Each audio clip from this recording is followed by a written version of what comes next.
Hello everyone, welcome to Humanities Rise. I am Amar Ranjan and आज हम लोग discuss करेंगे हिस्ट्री का क्लास 12th का करिकुलम और सिलेबस फॉर 2023 एंड 24 सेशन जो बहुत ही लॉन्ग अवेटेड था बिकॉज बहुत सारे सब्जेक्ट्स से करिकुलम इंट्रोड्यूस हो गया था but history political science and geography का इंट्रोड्यूस नहीं हुआ था. It is recently introduced on 22nd of April only, so we are going to discuss more into that. So let's move on for that and discuss those things. तो अगर हम लोग जाएंगे कि ऑफिशियल पीडीएफ डॉक्यूमेंट है, आप इसको cbseacademic.nic.in पे आप जो है इसको डाउनलोड कर सकते हैं वहां से, and you can take a print out of it. I will attach the link in the description. तो इसके अंदर आपका एक टेबल ऑफ कंटेंट दिया जाएगा जिसके अंदर आपके rationally AIIMS and objectives, course structure, course content, question paper का डिजाइन और list of map items, internal assessment जो प्रोजेक्ट वर्क होगा वो आपका कैसे अंडरटेक किया जाएगा, वो सब चीजें इसके अंदर इस करिकुलम के अंदर बताई जा रही है इलेबोरेटिवली. तो हमें ये याद रखना जरूरी है कि हमें हिस्ट्री पढ़ने से पहले हमने ये देखा है कि क्लास 11th में हम लोगों ने इंटरनेशनल हिस्ट्री या वर्ल्ड हिस्ट्री डिस्कस की थी, जिसमें हम लोग ने मेसोपोटामियन हिस्ट्री, जैसे उन्होंने Roman Greco civilization, nomadic empires, rise of Islam and then renaissance period and then America और ऑस्ट्रेलिया के indigenous people, parts to modernization में चाइना एंड जापान के क्या पार्ट्स थे कि वो मॉडर्नाइज कंट्रीज बने. तो वो सब चीज़ें डिस्कस की गई हैं. एंड दिस ईयर हम लोग एक नए टॉपिक्स पढ़ेंगे जो होंगे हमारी इंडियन हिस्ट्री के, जो बहुत सिग्निफिकेंट है. तो before moving on to discussing Indian history, मैं कुछ चीज़ें डिस्कस करना चाहूँगा, कुछ चीज़ें बताना चाहूँगा कि हमें क्या जानना चाहिए as being students of history, as we are going to move into new stage of learning history at a deeper level. तो अगर हम लोग इंडियन हिस्ट्री की बात करते हैं तो हमारे पास तीन बुक्स हैं: themes in Indian history 1, themes in Indian history 2 and themes in Indian history 3. क्योंकि हमें पता है कि हमारी जो इंडियन हिस्ट्री है वो तीन पार्ट्स में डिवाइडेड है: ancient period, medieval period and modern period. Ancient period हमारा प्री हिस्टोरिक टाइम्स, जो हमारा पैलेलिथिक, मीसोलिथिक, नियोलिथिक टाइम से लेके अप्रॉक्सीमेटली 650 और 700 ईडी तक माना जाता है, उसको हम एंशियंट हिस्ट्री कंसिडर करते हैं इंडिया की, जिसके अंदर हमारा हड़प्पन सिविलाइजेशन, फिर हमारा आयरन एज, फिर कमिंग ऑफ आर्यंस, फिर इसके अंदर शुंगास, कन्वास, नंदास, फिर उसके अंदर हमारे संगम एज हो जाता है, चोलास, चेरास, पांड्यास, गुप्ता पीरियड, कि उसके अंदर सबऑर्डिनेट डायनेस्टीज क्या थी उस टाइम पे, पोस्ट गुप्ता पीरियड में कौन सी डायनेस्टीज थी हमारे इंडियन सब कॉन्टिनेंट प्रेजेंट, और इसकी ये सब ले जाके हमारा एंशियंट पीरियड खत्म होता है. फिर हम लोग आते हैं मिडीवल पीरियड पे, जो आपका सेकंड पार्ट होता है जिसका डिस्कस, जो हमारा अप्रोक्सीमेटली 780 से 1850 ईडी तक स्ट्रेच करता है. तो ये हमारा जो मिडीवल पीरियड है, ये ट्रिपटाइड स्ट्रगल या ट्रिपटाइड कॉन्फ्लिक्ट जो हमारे इंडिया में हुआ था तीन डायनेस्टीज के बीच में, उससे डील करता है, और कैसे दिल्ली सल्तनत का स्टैब्लिशमेंट हुआ था, मुगल्स कैसे आए थे इंडिया में, मुगल्स का रूल, और उसके साथ ही साथ यूरोपियंस कैसे आए थे इंडिया में, यूरोपियन पॉलिसी, वो सब चीज़ें हम लोग देखेंगे.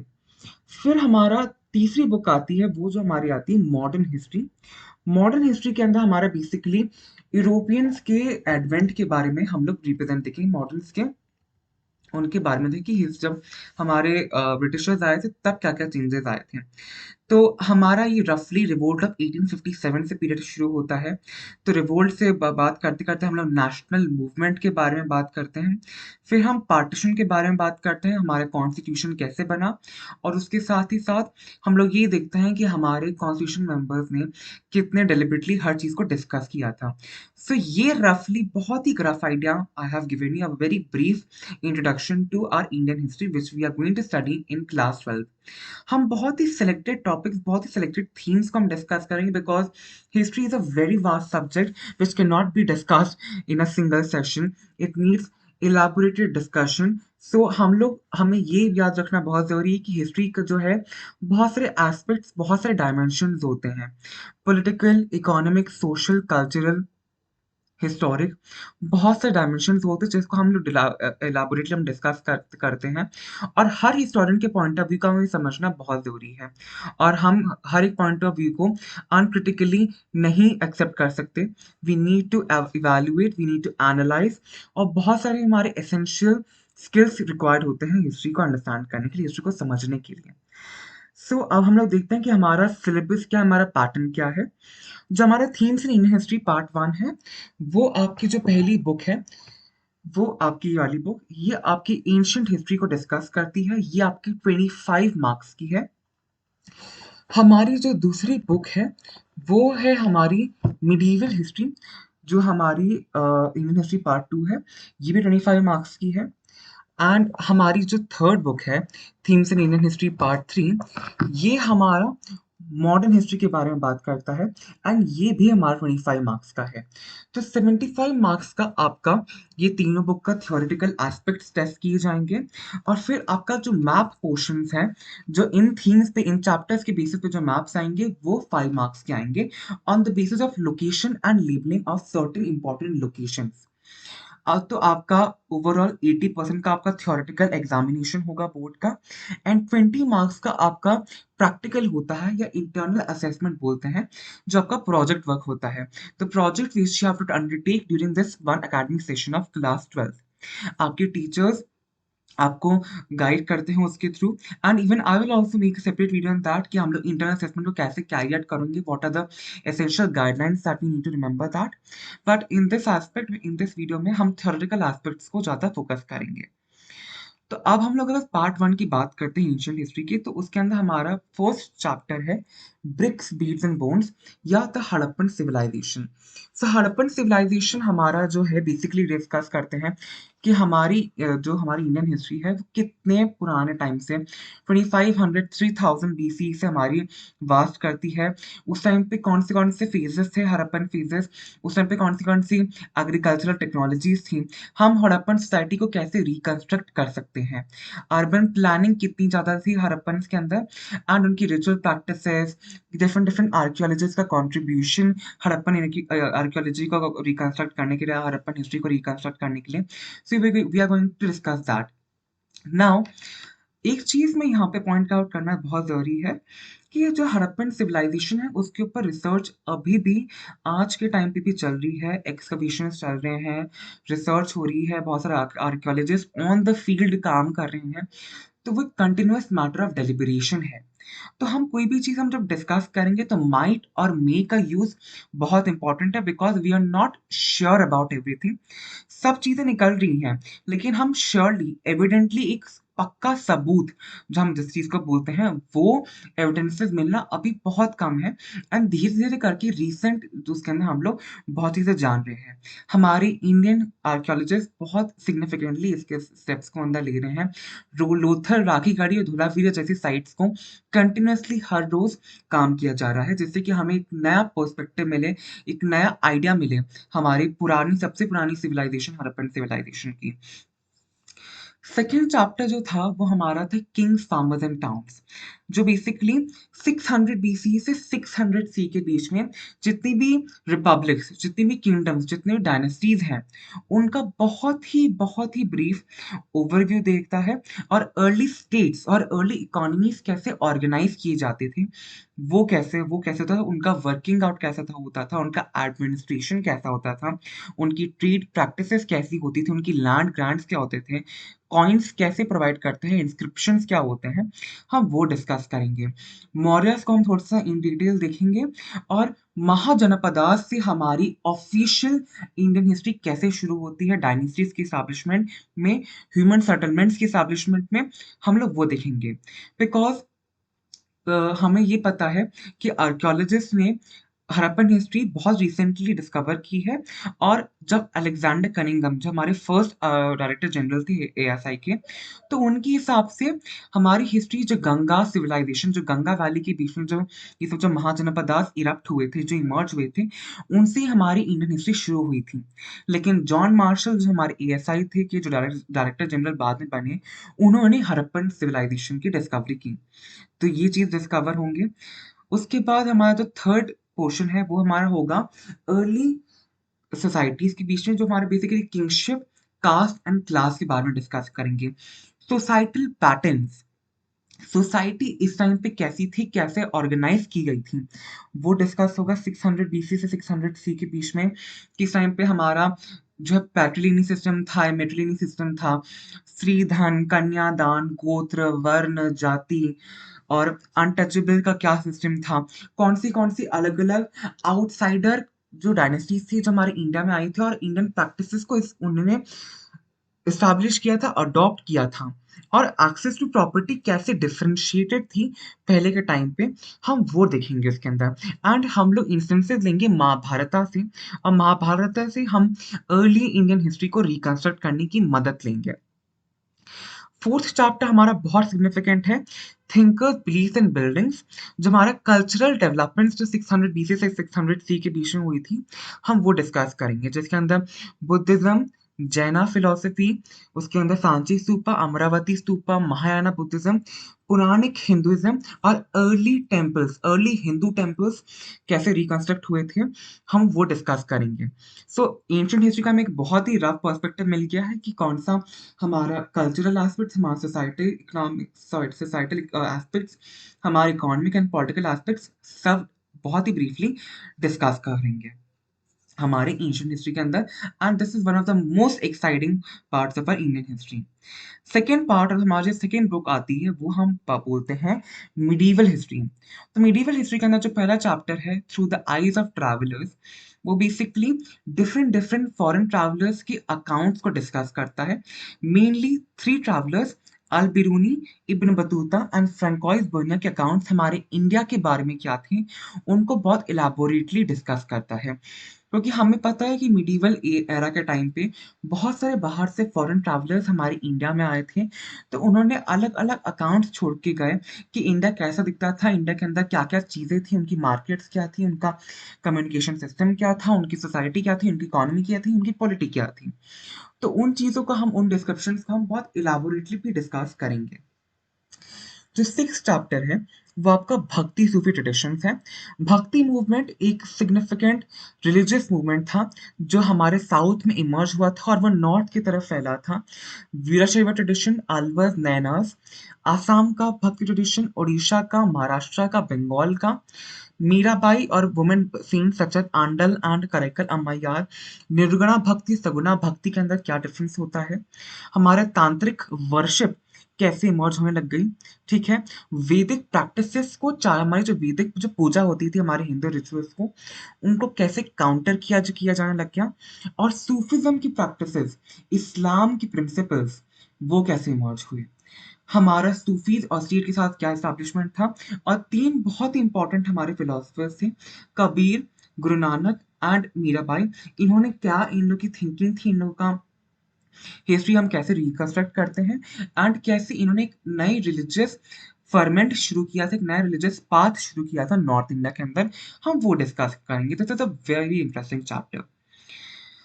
तीसरा हमारा चैप्टर मिडिवल इंडिया के अंदर आता है, वो है हमारा विजयनगरा एम्पायर।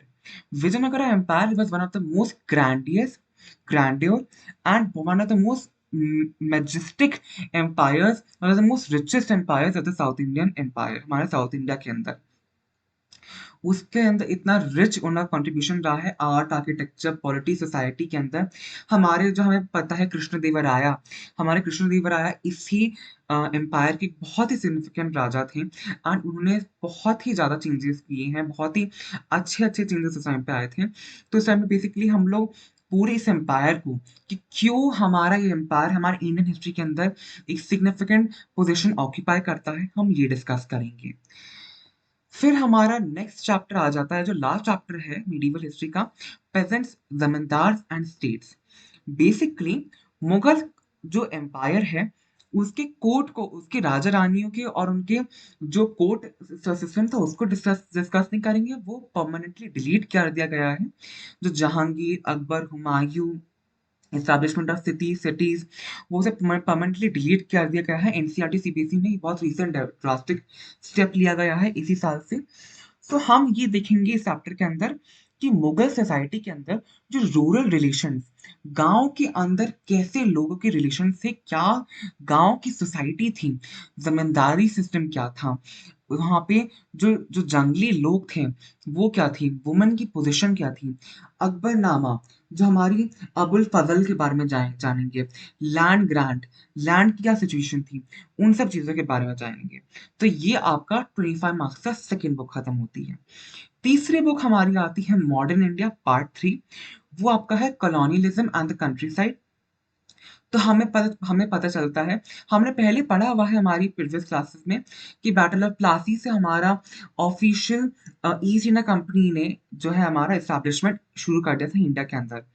तो उसके अंदर हम लोग वो डिस्कस नहीं करेंगे, हम लोग बल्कि permanent land settlement, Ryotwari system, zamindari settlement system, क्या-क्या प्रॉब्लम्स आई थी इन सेटलमेंट सिस्टम्स के बेसिस पे हमारे नेटिव्स को, पहाड़िया द संथल्स जो लोग थे, पहाड़िया द संथल्स का जो केस स्टडी था, वो क्यों सिग्निफिकेंट है, और उनके बारे में थोड़ा-सा डिस्कशन किया जाएगा।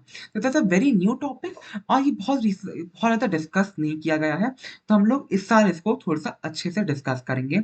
लैंड सेटलमेंट सिस्टम्स के बीच में क्या-क्या प्रॉब्लम्स थी और क्या-क्या नए-नए चेंजेज़ आए थे। दूसरा चैप्टर आपका है रिबेल्स एंड राज, जो आपको हमने बहुत बार पढ़ा हुआ है। 1857 का रिवोल्ट या first war of Indian independence जिसको हम पॉपुलरली बोलते हैं।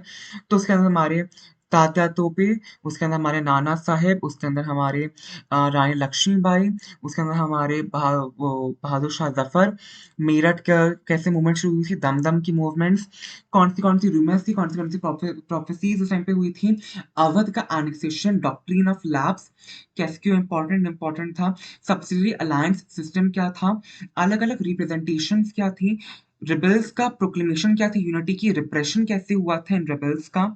साथ ही साथ हम इमेजेस क्या है जिससे हम रिबेल की जो हमारी 1857 की हिस्ट्री को रिकंस्ट्रक्ट कर सकते हैं, ये सब चीज़ें बहुत इलैबोरेटली डिस्कस करेंगे।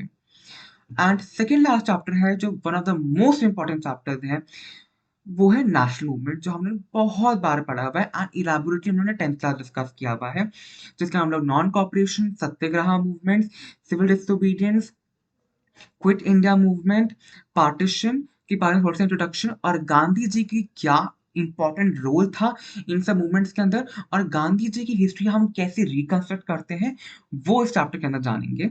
तो ये एक ऑल्सो सिग्निफिकेंट चैप्टर है, हमारे टर्निंग पॉइंट बनता है हमारी इंडियन हिस्ट्री के अंदर।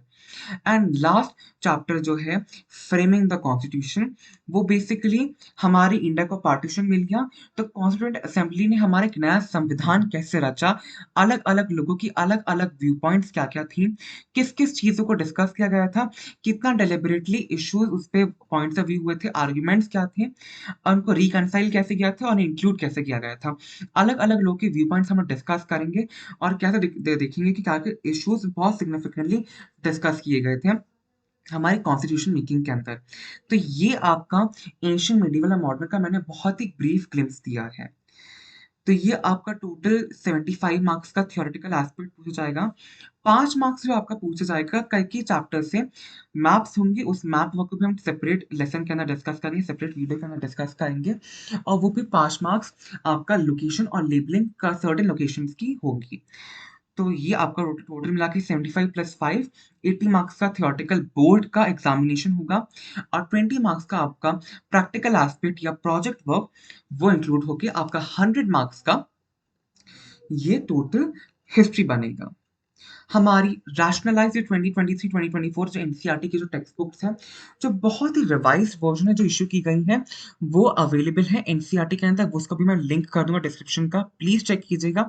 एंड लेटेस्ट एनसीईआरटी को ही प्लीज़ यूज़ कीजिएगा, पुराने एडिशंस को अब मत यूज़ कीजिए, पुराने एडिशंस के अंदर काफ़ी चीज़ें परमानेंटली डिलीट हो गई हैं, so please do not adhere to the previous versions. जो लेटेस्ट वर्जन जो इंट्रोड्यूस किया गया है 2022 नवंबर का, जो एनसीईआरटी ने किया है, उसको ही फॉलो करें। नेक्स्ट थिंग आपका क्लास 12 का, इसके अंदर मैंने आपको सब एक्सप्लेन कर ही दिया है, bricks, beads and bones, king, farmers and towns, सब चैप्टर्स का डिस्क्रिप्शन दिया गया है इसके अंदर इलाबोरेटिवली, आप इसको भी डिस्कस कर सकते हैं, आप इसको भी ब्रीफली पढ़ सकते हैं।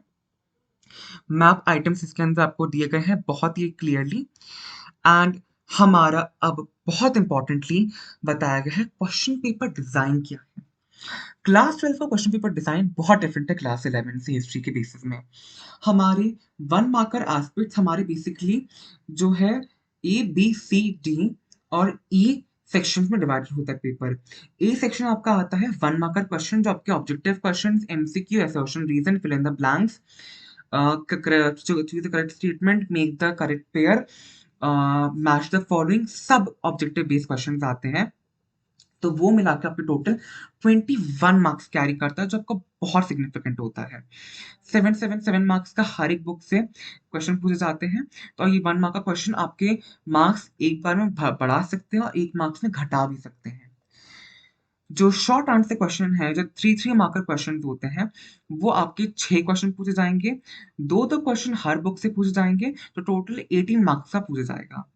And now the most importantly long answer question जो हमारा आता है 8 मार्कर।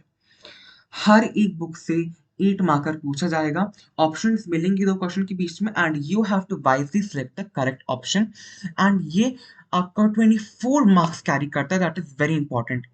कोई भी सब्जेक्ट, ना तो पॉलिटिकल साइंस, ना तो ज्योग्राफी, ना तो सोशियोलॉजी, ना तो साइकोलॉजी की वेटेज इतनी ज़्यादा है ना जितनी हमारे हिस्ट्री के सबसे बड़े लॉन्ग आंसर क्वेश्चन की है। तो इसलिए ये बहुत इंपॉर्टेंट आपका जो है 8 नंबर का क्वेश्चन होता है एंड ये आपकी अंडरस्टैंडिंग कैपेबिलिटीज को टेस्ट करता है। यूजुअली अंडरस्टैंडिंग को भी इस क्वेश्चन बहुत डायरेक्ट पूछे जाते हैं। ट्रिकी क्वेश्चन आपके एमसीक्यूज में और एसेज में शॉर्ट आंसर क्वेश्चन पूछे जाते हैं, जो मैं धीरे धीरे करके बहुत स्ट्रैटेजीज, बहुत सारे वीडियोस इसके ऊपर सेपरेटली आने वाले हैं। हर चीज को, हर चैप्टर को, हर एस्पेक्ट को मैं कवर करूंगा, हिस्ट्री के, पॉलिटिकल साइंस के, ज्योग्राफी के और सोशियोलॉजी के। फिर हमारा आता है सोर्स बेस्ड क्वेश्चंस। हम जब चैप्टर्स पढ़ेंगे तो हम सोर्स बेस्ड क्वेश्चन भी डिस्कस करेंगे। सोर्स बेस्ड क्वेश्चंस बहुत इंपॉर्टेंट है, जो आपके सोर्स उठा के दे देंगे और उनके या तो सीधे डायरेक्ट क्वेश्चन पूछे जाएंगे या तो आप उस पैसेज की, उस सोर्स की अंडरस्टैंडिंग के बेसिस पे आपकी इवैल्यूएटिव, आपकी एनालिटिकल कैपेबिलिटीज को टेस्ट किया जाएगा। हर एक बुक से एक एक क्वेश्चन पूछा जाएगा सोर्स बेस्ड, जो 4 मार्क्स ईच कैरी करता है और टोटल मिला के ये 12 मार्क्स का होता है।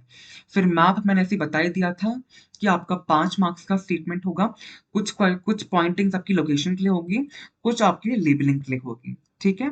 और टोटल मिला के आपका ये 75 प्लस 80 करके प्रोजेक्ट वर्क इंक्लूडिंग 100 मार्क्स का हो जाएगा। Now the most important is that कि पिछले साल हमारे कॉम्पिटेंसी बेस्ड क्वेश्चन 30 मार्क्स के थे, जो इस बार इंक्रीज करके 40% हो गए। तो सीबीएसई ने आपके लिए इजी काम तो कर दिया कि करिकुलम इंट्रोड्यूस करते हैं, सैम्पल क्वेश्चन पेपर अभी आ जाएगा कुछ दिनों के अंदर। तो वो तो इंट्रोड्यूस कर दिया, लेकिन at the starting of session introduce कर दिया, जिससे कि आप लोग पूरे थ्रू आउट द सेशन एक रेगुलरिटी और एक कांस्टेंट प्रिपेयर्डनेस में रहे। आप लोग लास्ट टाइम पे नहीं पढ़े, जिससे और कंफ्यूजन भी नहीं रहे। तो बहुत ही क्लियरली हर चीज़ को डिस्कस किया गया है। और कॉम्पिटेंसी बेस्ड क्वेश्चन का मतलब ये है कि आपके लिए सिलेबस ज़रूर कम की हुआ है, लेकिन आपका वो अब बेस्ट पॉसिबल नॉलेज टेस्ट करेगा कि आपने इस सब्जेक्ट को आपने जो लिया है, जो कोर्स लिया है अपनी हिस्ट्री को, आप एक डिसिप्लिन जो लिया है, अंडरटेक किया है, आप उसे कितना सीरियसली समझते हो, कितना सीरियसली चाहते हो, तो वो चीज़ें टेस्ट करेंगे। नॉलेज बेस्ड जो क्वेश्चन आएंगे वो आपके 21 मार्क्स के बेसिस पे आएंगे। अंडरस्टैंडिंग बेस्ड क्वेश्चन आएंगे वो आपके 18 मार्क्स के आएंगे। तो देखा कि आप बहुत सिग्निफिकेंटली कम हुआ इनका रेंज। अप्लाइंग एनालाइजिंग बढ़ के नियरली 25% हो गया है और फॉर्मुलेशन, इवैल्यूएशन और क्रिएटिंग स्किल्स आपका 12% या सॉरी 12 मार्क्स हो गया है, जो 12 मार्क्स आपके बहुत ज़्यादा होते हैं। तो वो चीज़ें हैं। और आपका मैप स्किल्स तो है ही है 5 मार्क्स का। तो ये आपके कॉम्पिटेंसी बेस्ड जो क्वेश्चंस हैं कि कॉम्पिटेंसी कौन से एस्पेक्ट्स पे डिस्कस की गई की जाएंगी, वो सब इसके अंदर स्टेटेड है। इंटरनल असेसमेंट का मैं सेपरेट वीडियो बनाऊंगा, जिसका प्रोजेक्ट वर्क को मैं डिस्कस करूँगा कैसे कैरी आउट करना है, कैसे हम उसको हमारे नॉर्मल थ्योरेटिकल पढ़ाई के साथ मैनेज करना है। And this will be the everything. So this is the end of the session. I hope that you like this video and if you like this video please do share, like, share, subscribe and comment. And ऐसे ही आपका geography, political science के लिए मैं curriculum explanation videos लाऊंगा, sociology की भी लाऊंगा। And हम फिर धीरे धीरे करके हर चैप्टर को हम एलैबोरेटली डिस्कस करेंगे। मैं हर चैप्टर को line to line NCERT explanation दूंगा, important question, previous question papers, कैसे स्ट्रैटेजीज मैंने अडॉप्ट की थी जो आपको, और क्या गलती मैंने की थी जो आपको नहीं करना है, आप कैसे एक परफेक्ट स्कोर ला सकते हैं इन सब सब्जेक्ट्स के अंदर। Don't be scared of humanities. Humanities को आपको सिर्फ रिस्पेक्ट करना है। If you respect the subjects of humanities, they will respect you and they will give you the best marks possible. So, with that, I'm ending my lesson. Tata, bye bye, take care.